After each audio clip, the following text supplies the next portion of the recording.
But first, a years-long economic crisis in Venezuela has that country in a steep downward spiral. Violence rocked the nation earlier this year as President Nicolas Maduro pushed through controversial political changes. Maduro has come in for tough criticism from President Trump and some Latin American leaders. Through it all, rates of hunger and crime have skyrocketed. In a rare interview, Maduro sat down with NewsHour's special correspondent Ryan Chilcote at an energy summit today in Moscow.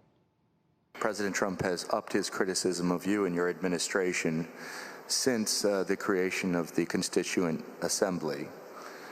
And I want to read you a quote from President Trump that he made, a statement that he made at the General Assembly. He said, "The Venezuelan people are starving and their country is collapsing. Their democratic institutions are being destroyed. This situation is completely unacceptable and we cannot stand by and watch." As far as I know, Mr. President, you haven't spoken with President Trump. If you do, what will you say to him, and what would you say now to the American people? Al pueblo norteamericano nosotros siempre le decimos la verdad. I would say to the U.S. people the truth, and we've always done so. Venezuela wants only one thing: respect. The time of U.S. interference in the social and political life of Latin America and the Caribbean should be left behind. Venezuela is the object of desire of ruling circles in Washington for two reasons: our riches, the riches of our country. We have the largest proven reserves of oil in the world. We have growing reserves of natural gas. We are number 8 in terms of gas reserves in the world, and these reserves are growing because on top of oil, we are also exploring some gas deposits. Now, Venezuela raised the flag of a new model of waking up the peoples on our continent, but they want to suppress this idea, this example. It's not just about Trump, because Trump is reading his notes. He doesn't even know where Venezuela is on the map. He doesn't even know where Puerto Rico is. He did not know that. He went to Puerto Rico and he came there during the tragedy and insulted them. These are our brothers.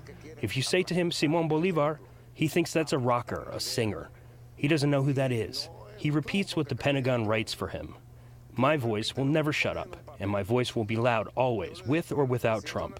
Trump is rude. He is telling me he's going to deal with us and end us. But even with Trump, Venezuela will keep moving forward and will fight for this destiny. I'd like to ask you about that. President Trump has not ruled out military action in Venezuela. Do you take that threat seriously? El foro de energía. Me está llenando de energía.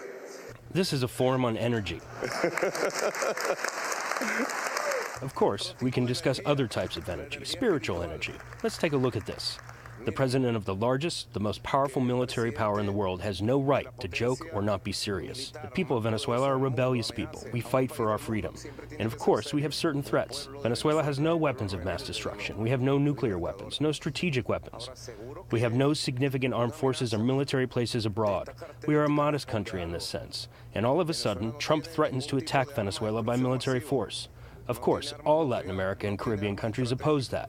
And I think the U.S., despite anything, they will have some minimum common sense.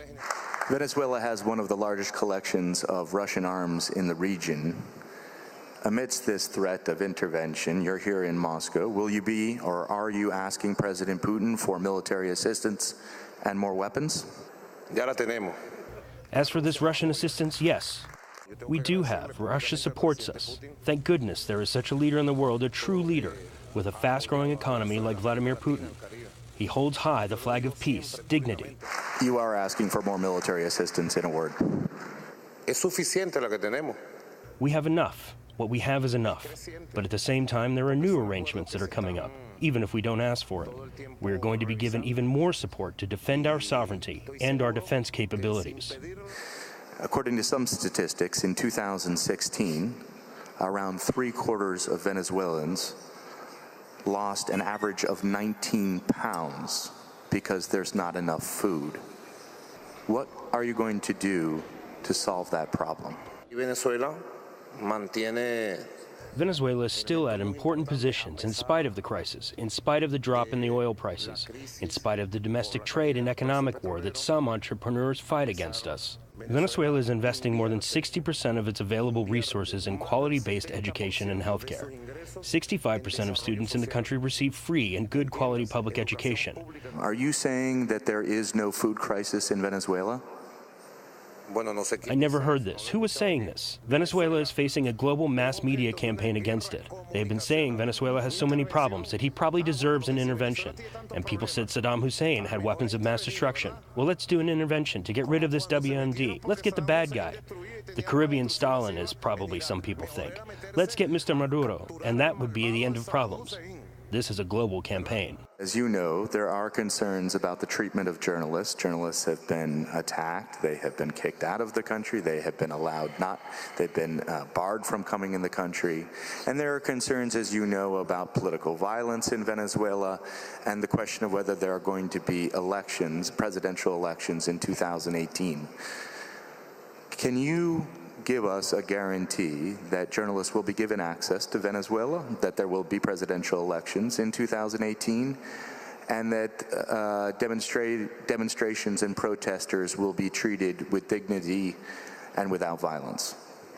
Bueno, nosotros hemos sufrido durante este año, el mes de abril, mayo, junio y julio. In April, May, June, and July of this year, we had attacks from the ultra-right movements. No government in the world, I think, would be tolerant of this tight situation and risky situation. So we had to live through very difficult times. This also coincided with the coming to power of the Trump administration and the right-wing powers in the U.S. And there were some spots of violence in Venezuela across the country. And those spots of violence were fueled by journalists and global mass media. The opposition of Venezuela was claiming that we need intervention to stop this violence. Now, if we ever had even one case of a reporter who was not allowed to come and get accreditation in the country, maybe this would have been seen as a violation of our national legislature. But this is probably because of the libel and distortions that were spread by such mass media. Now, from April to July, if we never had any reports in the major newspapers of the world about violence, maybe we would not have had such violence. Mr. President, I suspect we could go on all day. This has been a very interesting conversation, but I think we're going to need to wrap it up there. I would like to thank you, and please thank the President of Venezuela for joining us today. I thank you, and thank you on behalf of PBS NewsHour. It's been interesting speaking with you, sir. Bueno, muchas gracias a todos. Gracias. Thank you very much. Expansiva.